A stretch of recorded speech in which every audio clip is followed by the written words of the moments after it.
할렐루야. 네, 오늘도 하나님 전에 나오신 성도님 환영합니다. 제가 잠깐 아까 전에 이렇게 예배 드리기 전에 서 있었잖아요. 근데 이제 권사님들의 이제 이렇게 조곤조곤 하시는 이야기들, 막 이렇게 권사님들이 이렇게 이야기하시는 이야기들이 들리는 거예요. 근데 좋다라는 생각이 들었어요. 또 오늘 이지사님하고 우리 안 권사님 오셔서 더 이렇게 도란도란 이렇게 이야기를 더 나누시는 것 같더라고요. 그래서 참 좋다라는 생각했는데 잘 오셨습니다. 잘 오셨습니다. 그리고 제가 또 설교 시간에 이렇게 꼭 말씀을 드려야 될 것 같아요. 공사 동안에 또 이제 거의 출근하시다시피 나오셨던 우리 김진경 권사님 애쓰셨고, 우리 유진아 권사님도 중간중간 오셔가지고 또 인부들 이렇게 간식도 사다 주시고 애쓰셨고, 우리 어제 청소하셨던 이점순 권사님, 노순례 권사님, 김성철 권사님, 송복나 권사님 모두 애쓰셨습니다. 덕분에 교회가 너무나도 깨끗해졌습니다. 하나님 전에 나오신 성도님들, 성도님들은 하나님께 머물기 위해서 각자의 삶에서 예배로 하나님께 붙들림을 받으시는 성도님 되시길 축복합니다. 그래서 이렇게 인사를 다시 한번 해볼게요. 이 믿음에 머물러 계십시오. 네. 오늘은 사도 바울의 이야기로 좀 하려고 합니다.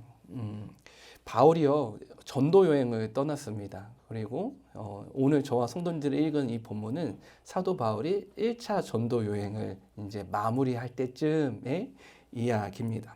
바울은요, 구브로, 그리고 피시디아 안디옥, 그리고 이고니온을 지나서 루스드라라는 곳에 도착하게 됩니다. 이 루스드라라는 곳에서 바울이 놀라운 사역을 보여주는데, 어떠한 사역을 보여주냐 하면 평생을 걷지 못했던 한 사람이 바울의 그 기도로 걷게 되는 놀라운 역사가 나타나는 곳이 루스드라입니다. 그래서 10절은 이렇게 이야기합니다. 저와 같이 10절 말씀이에요. 한번 읽어보도록 하겠습니다. 읽겠습니다. 시작. 큰 소리로 이르되 내 발로 바로 일어서라 하니 그 사람이 일어나 걷는지라. 아멘. 이 바울과 바나바를 통해서요, 못 걷던 사람이 걷게 되는 놀라운 역사가 여기서 나타나게 된 것이죠. 그것을 본 사람들은 어떻게 생각을 했을까요? 루스드라의 사람들이죠. 사람들은요, 그 사람이 못 걷는 사람이라는 것을 너무나도 잘 알았어요. 그래가지고 이 하루도 안 된 사이에 이 사람이 걸어다니며 뛰어다니는 모습을 보니까 너무나도 놀란 겁니다. 말도 안 돼. 어떻게 이 사람이 불과 몇 시간 전까지만 해도 이렇게 기어다니던 사람이 어떻게 걸어다니고 뛰어다닐 수 있느냐라고 사람들이 놀랍게 되고, 그 사람들을 생각하기 시작하는 거죠. 어떻게 생각하냐면, 저 사람이 어떻게 걸을 수 있게 되었느냐, 무엇으로 저 사람이 걷게 되었을까라고 생각하니까 이런 일이 가능한 이유는 한 가지밖에 없다라고 생각하게 된 거예요. 바로 뭐냐면 바울과 바나바예요.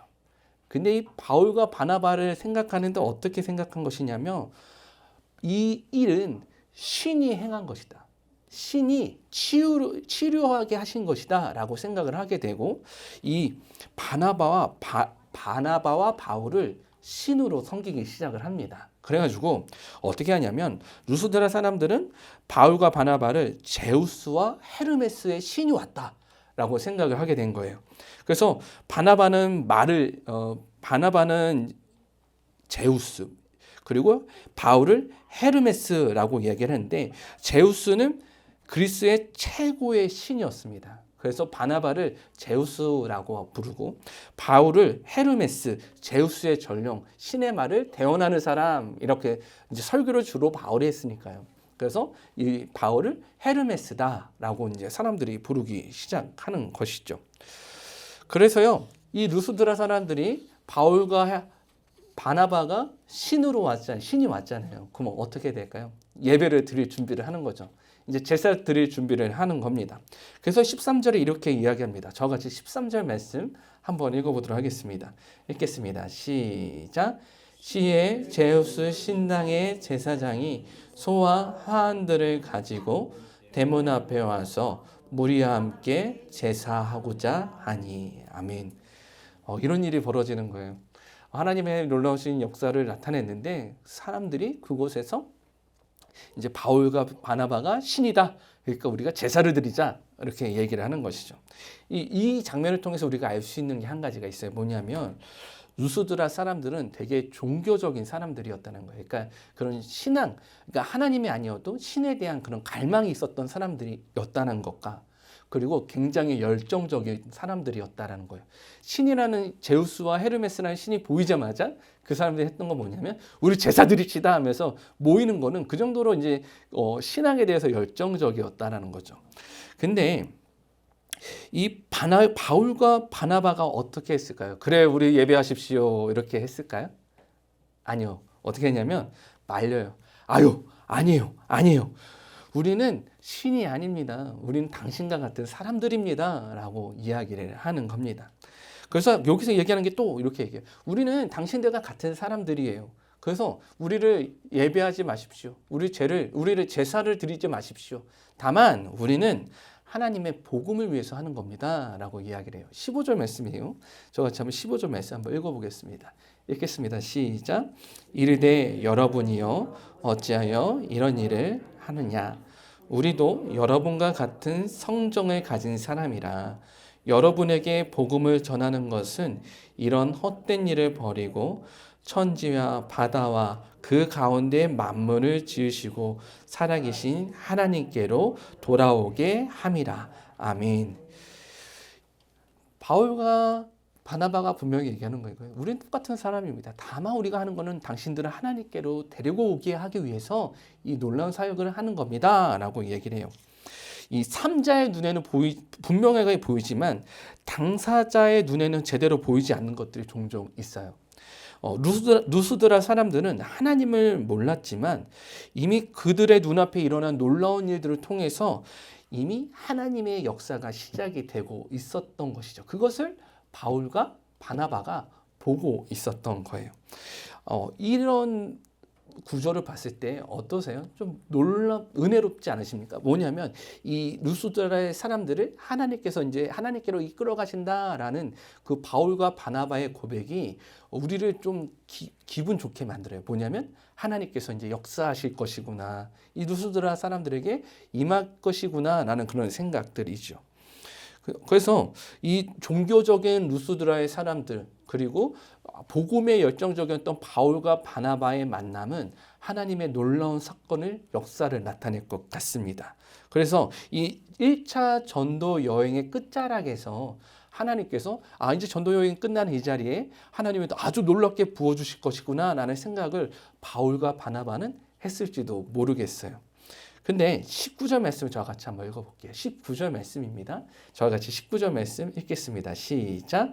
유대인들이 안디옥과 이고니온에서 와서 무리를 충동하니 그들이 돌로 바울을 쳐서 죽은 줄로 알고 시외로 끌어내치니라.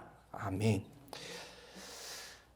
반전이 일어나요. 뭐냐면 루스드라 사람들, 종교심이 강하고 신앙이 있었던, 그러니까 신앙에 대해서 갈망이 있었던 루스드라 사람들과 복음에 대해 열정적이었던 바울과 바나바의 만남은 굉장한 놀라운 역사를 나타낼 것 같았지만 그때 안디옥과 이고니온에서 올라온 유대인들이 이곳에서 루스드라에서 사람들을 충동하기 시작합니다. 무슨 말이냐면 사람들을 이렇게 뭐라 그래야 되나? 들뜨게 만드는 거예요. 뭐냐면 다른 도시들과 다르게 루스드라의 사람들은 하나님을 믿고 하나님을 따를 것 같았는데 이 유대인들이 올라와가지고 무리들을 이렇게 선동하는 겁니다. 저 바울과 바나바는 제대로 되지 않은 유대인들입니다. 그러니까 저 사람들의 선동에 넘어가지 마십시오. 저 사람들은 죽어 마땅한 사람들입니다. 라면서 이렇게 무리를 충동하는 거죠. 저 사람은 가짜라고. 하나님을 말하면서 예수 그리스도를 말하는 사람은 저 사람들은 가짜입니다. 라고 말을 하는 것이죠. 그래서 이 19절에 이 무리가 유대인들의 무리가 유대인들이 와서 무리를 충동하고 선동했던 것의 결과는 19절에 아주 명확하게 이야기를 하고 있어요. 저를 한번 따라해 보실까요? 그들이 돌로 바울을 쳐서 바울이 돌로 쳐 죽임을 당할 위기에 처하게 됐다라는 겁니다. 이게 오늘 말씀을 통해서 우리가 생각해 볼 부분이에요. 불과 며칠 전까지만 해도 불과 하루 전까지만 해도 신이라고 해서 바울과 바나바를 섬기던 이들이 저 사람은 신이야, 저 사람은 신입니다, 우리 제사합시다 라고 말을 하던 이들이 자신을 향해서 돌을 던지는 모습을 보면서 바울과 바나바는 어떤 생각을 했을까요? 얼마나 허탈했을까요? 기대하고 소망을 품었을지도 몰라요. 우리가 전도 여행을 나왔는데 이제 끝자락인데 이제 하나님께서 아주 놀랍게 열매를 맺게 해주시는구나 라는 그런 소망을 품었을지도 몰라요. 그런데 돌아온 건 뭐냐면 소망의 결과기보다는 죽음을 얻게 하는 돌덩이들이 찾아오는 것이죠. 경외의 눈으로 바라보던 이들조차도 악에 바친 눈으로 바울과 바나바를 죽이려고 합니다. 선한목자교회 유기선 목사님께서 이런 말씀하신 적이 있어요. 어떤 목사님께서요, 전방부대 군목으로 계실 때 그 지역에 변변한 식당이 하나도 없더랍니다. 근데 식당이 하나 있는데 이 식당은 낮에는 식당을 하고 밤에는 술집을 하는 곳이었어요. 군인 목사님들이 이제 모임을 해도 그 식당에서 모일 수밖에 없었는데 그때 식당에 종업원으로 있었던 한 자매가 군목들이 모이면 되게 잘 이렇게 서비스도 주고 잘 챙겨줬대요. 근데 너무 고마웠는데 알고 봤더니 이 여종업원이 빚에 매여 살고 있었던 그곳에서 일할 수밖에 없었던 여종업원이었답니다. 그래서 이제 군인 목사님들이 이 여종업원이 너무나 잘해줬기 때문에 너무나도 고마워서 어떻게 했냐면 이 처지가 너무 안타까워서 군인 목사님들 주변에 그 식당을 이용했던 군부대 군인 목사님들이 돈을 모아가지고 식당 주인에게 그 자매를 풀어주십시오라고 해가지고 돈을 드렸대요. 그래가지고 이야기가 잘 되어가지고 그 자매가 다시 이제 고향으로 돌아가게 되었답니다. 그리고 나서 이제 식당을 이용하는데 한 6개월 정도 지났을까? 6개월 후에 다시 그 여자 자매가 다시 그 식당으로 왔다라는 겁니다. 그래서 너무 기가 막히고 안타까워가지고 얘기를 했대요. 아니 왜 우리가 그렇게 해가지고 이 힘들게 살게 하는 거를 해줬는데 이렇게 벗어나게 해줬는데 왜 다시 돌아왔습니까? 라고 얘기를 하니까 하는 말이 이거 기가 막히죠. 뭐냐면 고향 생활을 견디지 못하겠다는 거예요. 시골에서. 그래서 다시 올라왔습니다 라고 얘기를 했다는 거예요. 농사 짓고 빨래하고 이 지긋지긋한 가난한 삶이 너무나도 고생스럽고 따분하고 재미가 없어서 다시 돌아왔습니다 라고 얘기를 한 것이죠. 이 죄와 저주와 같은 삶에서 건져낸 복음의 능력이 이 정도뿐밖에 되지 않는가, 이 정도밖에 되지 않는가라고 생각하면서 목사님들이 너무나도 안타까워했다라는 이야기를 한 적이 있어요. 바울과 바나바가 경험했던 것도 이와 같은 상황 아니겠습니까? 복음을 위해서 예수 그리스도의 그런 자유를 위해서 헌신을 했고 최선을 다했는데 돌아오는 것은 그냥 돌멩이질, 비난의 손가락, 악에 바친 사람들의 욕설들 그런 것들이 찾아왔다라는 거죠. 이런 생각했을 거예요. 바울과 바나바는 이런 생각일 거예요. 뭐냐면 사람은 변하지 않는가? 사람은 안 변하는 존재인가? 환경의 지배를 받을 수밖에 없는 존재인가? 아니면 하나님의 말씀조차도 하나님의 예수 그리스도의 복음조차도 소용이 없는가? 그런 생각을 하게 된 것이죠. 결국이요, 바울은 진짜 죽을 상태가 됩니다. 그 돌에 맞아서 죽을 상태가 돼요. 그리고 루스드라 바깥으로 버려지게 됩니다. 19절 하반절인데 그들이부터 저와 같이 한번 읽어볼게요. 그들이 읽겠습니다. 그들이 돌로 읽겠습니다. 시작. 그들이 돌로 바울을 쳐서 죽은 줄로 알고 시외로 끌어내치니라. 아멘. 돌로 얼마나 쳤는지 바울이 죽을 정도가 되었고요. 사람들이 보기에도 바울이 죽은 줄 알았어요. 그 정도로 바울이 돌매질을 당한 것이죠. 그래서 그 누스드라 사람들이 시외에 갖다 버리게 된 것입니다. 사랑했던 이들, 예수 그리스도의 그 십자가의 보혈로 사랑했던 이들로 통해서 죽음의 문턱까지 가게 되는 상황에 찾아오게 된 것이죠. 그리고 기대했던 이들, 이 사람들이 얼마나 놀랍게 변화될까? 그 기대했던 이들을 통해서 죽음의 문턱까지 가게 된 것입니다. 이 장면을 묵상하다 보니까 바울이 그렇게 돌매질 당하면서 죽어가는 가정 속에서 한 사람이 생각났을 것 같아요. 성도님도 누가 생각났을 것 같습니까? 저는 이 장면을 보면서 바울이 이 사람이 생각났겠다라는 그런 생각이 들었어요. 누구냐 하면 따라해 보실까요? 스데반.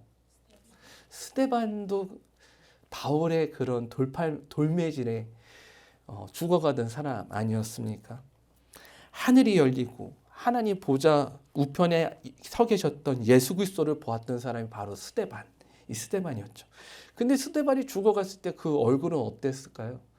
성경은 그렇게 한없이 평안했다. 한없이 평안했던 얼굴. 돌로 쳐 죽이고자 했던 무리들에 서 있었던 그 자신, 바울처럼 누수드라의 사람들을 보면서 그 자신의 모습이 보였을 거예요. 저게 복음이 잘못됐던 것이다 라고 하면서 스데반을 죽였던 그 모습이 그 누수드라의 사람들의 모습을 보면서 저 사람들의 모습이 나의 모습이었는데, 예수 그리스도의 복음을 받아들이지 못했던 나의 모습이었는데 라고 생각했던 것이죠. 그러면서 아마 바울은 이런 생각을 했을 거예요. 하나님, 제가 스데반을 죽일 때 스데반의 그 놀라운 역사를 통해서, 그리고 그 죽일 수밖에 없었던 나에게 일하셨던 하나님의 놀라우신 역사하심이 이 루스드라 사람에게도 임하길, 그런 마음으로 그렇게 돌에 맞아가지 않았을까요? 그래서 그들을 향한 국률의 마음인지 모르겠지만 놀라운 일이 벌어집니다. 죽음의 문턱까지 갔던 바울이 살아나게 되는 거예요. 20절 상반절인데 바울이 일어나, 여기까지 한번 읽어볼게요. 20절입니다. 읽겠습니다. 시작. 제자들이 둘러섰을 때에 바울이 일어나. 아멘.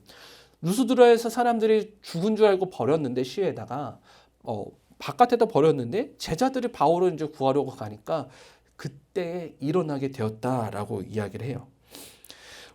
그 제자들이 갔을 때 바울은 일어나게 된 것이죠. 죽음을 눈앞에 두고 다시 일어나게 됩니다. 이것도 은혜예요. 온몸이 피투성이었고 몸을 일으키기 어렵지만 다시 일어나게 된 것입니다. 이 루스드라 사람들이 바울을 버렸다라는 것은 그만큼 숨을 쉬기 어려울 정도의, 몸을 움직이기 어려울 정도의 부상을 입었다라는 것이 오늘 말씀 통해 알 수 있어요. 그럼에도 불구하고 바울은 다시 살아나게 되었고 하나님의 은혜로 일어나게 되었다라는 겁니다. 그런데 아주 놀라운 장면이 20절에 또 나와요. 20절에서 저와 같이 한번 읽어볼게요. 읽겠습니다. 시작. 제자들이 둘러섰을 때 바울이 일어나 그 성에 들어갔다가 이튿날 바나바와 함께 더베로 가서. 아멘. 제가 힌트를 드렸지만 더 놀라운 것은 무엇이냐 하면, 바울이 죽었다가 살아났잖아요. 죽었다가 살아났죠. 근데 일어나자마자 어디로 갈게요? 다시 그 성으로 갔어요. 말도 안 되는 거예요. 죽을 뻔했잖아요.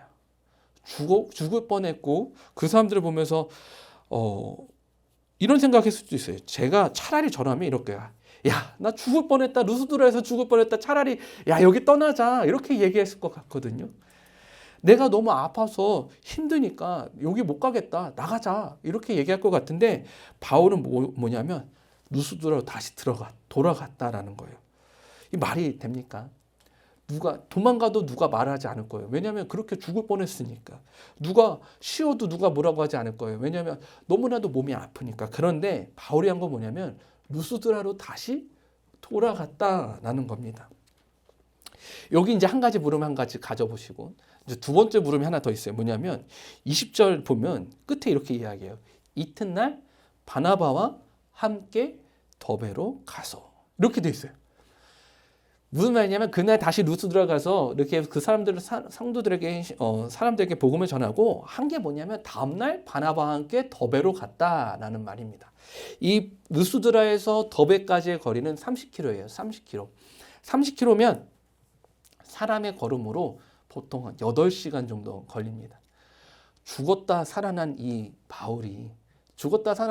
바울이 몸을 거동한 것도 힘든 이 바울이 어디 가냐면 더베라는 곳에 가요. 한 8시간 걸어서 말이죠.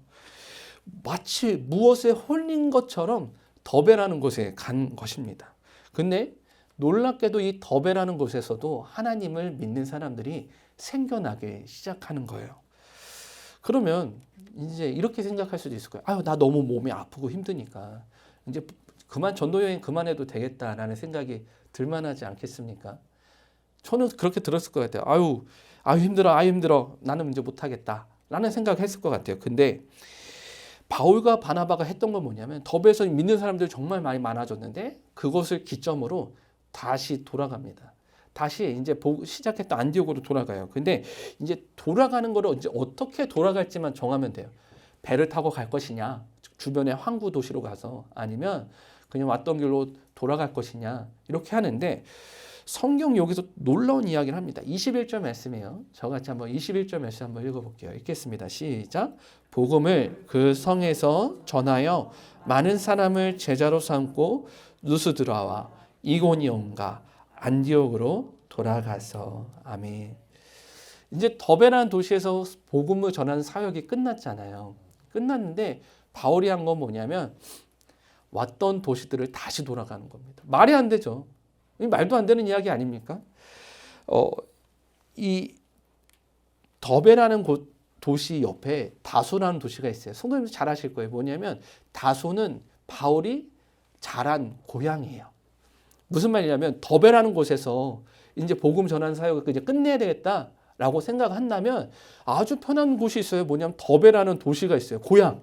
그 고향에서 쉬면 돼요. 근데 어떻게 하냐면 고향에서 쉴 수도 있는데 고향에서 그냥 이제 그만할 수도 있는데 어떻게 하냐면 왔던 도시들 다시 돌아간다는 거예요. 말도 안 되는 건 뭐냐면 루스드라에서 죽을 뻔했잖아요. 그곳에 돌을 맞아 죽을 뻔했잖아요. 루스드라로 돌아간다는 거예요. 루스드라로 돌아간 것뿐만이 아니라 이고니온으로 돌아갑니다. 이고니온은 어디냐면 바울이 쫓겨났던 도시예요. 거기 또 다시 돌아간다는 얘기예요. 또 비시디아 안디옥으로 돌아가게 된다라는 거예요. 그러면 제가 성도님들께 물어보고 싶은 건 이거예요. 사랑하는 성도님들, 왜 이 길을 돌아가냐라는 겁니다. 왜 이 길을 돌아갈까? 저한 성도님들 같으면 그냥 돌에 맞아 죽을 뻔한 곳 다시는 나 그곳 보지도 않을 거야. 쳐다보지도 않을 거야. 그냥 두르지도 않고 돌아갈 것 같거든요. 그 끔찍한 그 길을 다시 되돌아간다는 사실이 너무나도 힘들 것 같아요. 저는요 너무나 무섭고 힘들 것 같습니다. 근데 바울과 바나바는 왜 그 길을 돌아갔냐라는 겁니다. 왜 돌아갔을까? 이 말씀을 통해서 우리가 하나 바라볼 수 있어요. 뭐냐면 믿음이란 어떠해야 하는가를 또 살펴볼 수 있거든요. 따라 보실까요? 믿음이란 변해야 하는 것이다. 믿으십니까? 사도 바울의 전도 여행은 사실 무엇으로 시작했냐면 성령의 역사로 시작이 된 것입니다. 성령님이 하신 거예요. 그래서 제가 읽진 않겠지만 사도행전 13장 2절부터 5절까지를 보면 선교 여행을 떠나라고 말씀하신 분이 있어요. 누구냐면 성령님이에요. 성령님이 말씀하세요. 바울과 바나바를 따로 세워서 복음을 전하는 사역에 가게 하라라고 그 환상 가운데 말씀하신, 꿈 가운데 말씀하신 분이 누구냐? 기도 가운데 말씀하신 분이 누구냐? 성령님이라는 거예요. 이 전도 여행은 성령님이 하셨어요. 그래가지고 말씀도 성령님이 하게 하셨고 기사와 이적도 누가 하셨냐면 성령님이 나타내셨어요. 마음의 문도 누가 여셨냐? 성령님이 여셨던 거예요. 바울과 바나바는 이걸 분명히 알았어요. 그래서 오늘 말씀이에요. 오늘 27절 말씀 저와 같이 한번 읽어보실까요? 27절 말씀입니다. 27절 말씀 저와 같이 한번 읽어볼게요. 읽겠습니다. 시작. 그들이 이르러 교회를 모아 하나님이 함께 행하신 모든 일과 이방인들에게 믿음의 문을 여신 것을 보고하고. 아멘. 여기서 바울이 말한 것은 무엇이냐면 따라해 보실까요? 하나님이 함께 행하신 모든 일과. 바울과 바나바는 분명히 알았어요. 뭐냐면 이 놀라운 사람들의 변화들, 이 사람들의 역사들 누가 행했냐? 하나님이 행했다 라는 것을 분명히 알았어요. 그러면 바울과 바나바에게 루스드라와 이고니온, 비시디아 안디옥으로 다시 돌아가는 것은 문제가 되지 않아요. 왜냐하면 하나님이 그곳에서 또 돌매질 당하게 하셨지만 하나님께서, 성령님께서 하실 것을 알기 때문에 다시 돌아가는 것이죠. 근데 이 하나님이 하셨다라고 고백을 하니까 놀라운 역사가 나타납니다. 어떤 역사가 나타날까? 23절 말씀이에요. 저같이 23절 말씀 한번 읽겠습니다. 시작. 각 교회에서 장로들을 택하여 금식 기도하며 그들이 믿는 주께 그들을 위탁하고. 아멘. 놀라운 역사가 나타납니다. 어떤 역사냐면 자신을 쫓아냈고 자신을 죽이려고 했던 교회에서 누가 세워지냐면 장로들이 세워진다는 거예요. 이 놀라운 역사예요. 이 말도 안 되는 얘기예요. 왜냐하면 이 교회들이 세워진 지 얼마 되지도 않았거든요. 그리고 교회 장로들 또한 새신자들이었을 거예요. 그런데 또 하나는 또 있어요. 바울에 당했던 핍박처럼 그 사람들이 핍박당하기 좋은 곳이 또한 루스드라 이고니였을 것입니다. 근데 그곳에서 어떻게 장로들을 세울 수 있었을까? 그것은 분명히 아까 전에 얘기했던 것처럼 성령님이 하신다, 하나님이 하신다라는 것을 분명히 알았기 때문에 그런 역사가 나타나는 것이죠. 그래서 우리가 이것을 통해서 하나 알 수가 있어요. 뭐냐면 하나님이 하셨다라고 고백하는 성도에게 따라오는 것이 하나 있는데 그것은 따라해 보실까요? 성령 충만. 믿으십니까? 성령님이 하신다. 성령님이 일하실 거야. 하나님께서 일하시고 성령님이 일하실 거야. 그렇기 때문에 나는 그 성령님이 일하시는 것을 따라간다. 이것이 바로 성령 충만 아니겠습니까? 바울과 바나바는 하나님이 하셨다라는 고백을 통해서 그런 성령의 역사하심을 발견하게 되는 것입니다. 그래서요, 저와 같이 한번 찾아보실 텐데 13장 9절이에요. 13장 9절 말씀 저와 같이 한번 찾아서 한번 읽어보도록 하겠습니다. 읽겠습니다. 13장 9절이에요. 읽겠습니다. 시작. 바울이라고 하는 사울이 성령이 충만하여 그를 주목하고. 아멘. 하나님이 하셨다라고 고백하는 성도에게 성령 충만이 나타납니다. 바울 했던 사역이 다 어떤 사역이었냐면 성령 충만의 사역이었어요. 이 성령 충만은 우리의 믿음을 달라지게 합니다. 믿으십니까? 변화를 받아들이게 하는 거예요. 예전에 해당했었지만 예전처럼 해당했었지만 돌로 자신을 향해 돌을 던지는 사람들을 보면서 스데반을 죽이처럼 그런 무자비한 모습을 다시 보여주시는 것이 아니라 오히려 그냥 순순히 돌에 맞아서 내가 저들을 위해서 긍휼의 마음으로 바라보게 하는 것, 이것이 어떤 역사냐면 성령 충만의 역사였다는 것이죠. 바울이 매맞고 돌에 맞고 내쫓기는 핍박과 박해 속에서도 교회로 돌아온 것은 성령의 능력으로 교회들이 세워지기 원했던 바울의 신앙이 있었습니다. 성령의 능력으로 믿음이 변화된 것이에요. 사랑하는 성도님들, 믿음은 성령의 능력으로 세워져야 합니다. 믿으십니까? 또 하나 더, 믿음은 성령의 능력으로 변화되어야 합니다. 믿으십니까? 그것을 믿으시는 성도님들 되시길 바랍니다. 두 번째예요. 믿음은 어떠해야 하는가? 따라해 보실까요? 믿음이란 또 머물러 있어야 하는 것이다. 머물러 있어야 하는 것입니다. 22절 말씀 저같이 한번 읽어볼게요. 22절 말씀. 14장 22절 말씀이에요. 읽겠습니다. 시작. 제자들의 마음을 굳게 하여 이 믿음에 머물러 있으라 권하고 또 우리가 하나님의 나라에 들어가려면 많은 환난을 겪어야 할 것이라 하고. 아멘. 22절은요 이렇게 얘기해요. 루스드라와 이고니온 비시디아 안디옥에 있는 제자들의 마음이 굳건하지 못하다라고 이야기를 하고 있습니다. 무엇이 제자들의 마음을 굳건하게 하지 못하였을까?